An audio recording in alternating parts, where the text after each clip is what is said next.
Hi guys, in today's video I wanted to talk all about garage flooring and more to the point the garage flooring that I currently have in my detailing studio. And the reason being is because I simply have so many people send me comments and message requests saying, I like the flooring, how does it all work, how do you put it together, how do you put it down? Does the water flow through it? And there's so many other questions, there's pros and cons, there's lots of different variables that you need to weigh up before you go ahead and purchase these. So I thought in today's video, I will do exactly that. I will show you all the benefits that I found with having these tiles, and I'll also cover some of the cons as well at the same time, because I think if you are going to buy something like this, you need to do your research thoroughly, because it depends on what you really want to get out of them, whether they're going to be the right choice for you. So one of the biggest trends going in the detailing industry right now are these vented floor tiles. Now they do come in various sizes. These ones are quite large, but they're very sturdy as well. But because you see very similar looking tiles across many different websites, it doesn't necessarily mean that they're going to be exactly the same quality. And I did do quite a lot of extensive research myself, because I was at a point where I was really unsure about how I wanted this to look in here.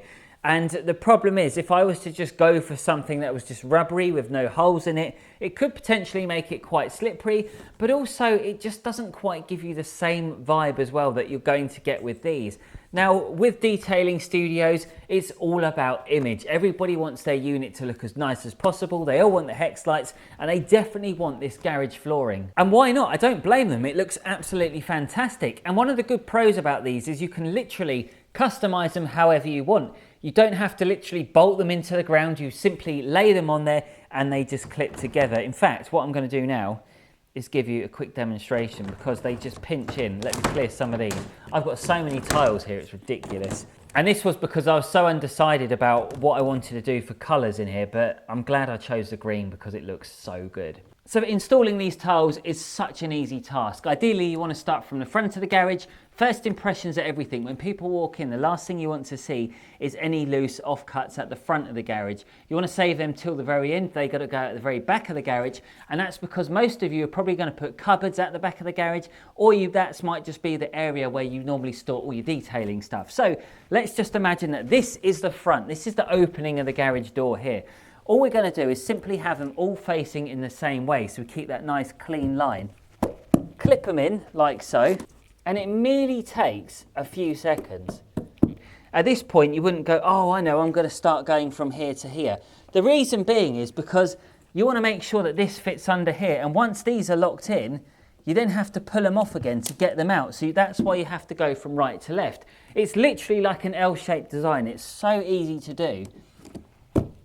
And I have to say, I don't know anybody who wouldn't be able to do these. And when it comes to chopping them up as well, all you need to do is get yourself a saw. You can do it by hand. You're not really going to have much to worry about. As long as you measure them properly, you don't really need to have all these power tools as well. So as you can see, as long as you go from left to right and you keep the flat edge there and the flat edge there, you should be able to literally fit this in a few hours. It's so quick and easy to do. I mean, even I pulled it off, for goodness sake. And also make sure you've got a rough idea of where you want all the patterns to go. Obviously, you're not going to have anything like this, although that does look quite cool. You want to make sure that you just have the right design before you start laying everything, in case you just get it slightly wrong. With me, what I did was, I had two of these tiles. It originally started off with just one green line, and I thought that's looking a bit too thin, excuse the football. And I thought, no, we need to have something a little more chunkier. So that's what I went for.